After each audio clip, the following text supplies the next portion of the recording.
Greetings! TeamDrive offers a variety of functions that contribute to the safeguarding of your data.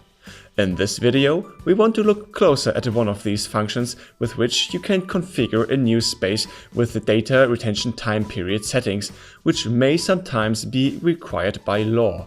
It is important to know that these settings can only be applied to newly created spaces. First, start the TeamDrive client and create a new space you would like to apply the data retention period settings to. Enter a space name and click on Show Advanced Options. The window expands and the menu item Data Retention Period appears. Left-click it with your mouse to select it. Now choose the desired length of the data retention period. Once you have made your choice, you will be automatically brought back to the space creation menu where you will see two switches. The upper switch indicates that the data will be put into the space's trash after the data retention period ends. The data can then be automatically or manually deleted from the trash. The lower switch indicates that the data cannot be deleted within the data retention period itself.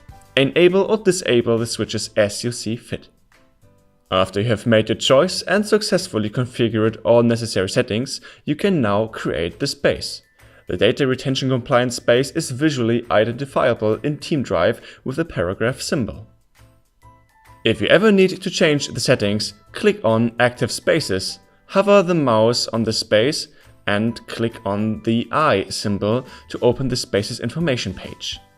From the right-hand side, a new window appears.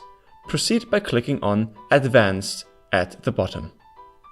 Select the menu item Data Retention. There you can extend the time period of the data retention period, although you cannot shorten it.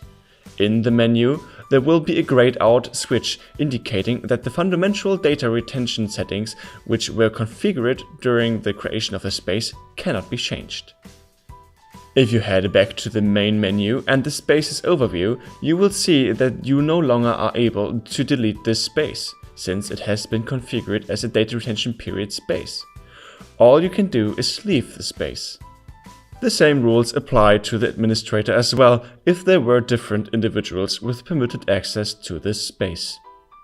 This is the only way that the data retention compliance can be guaranteed.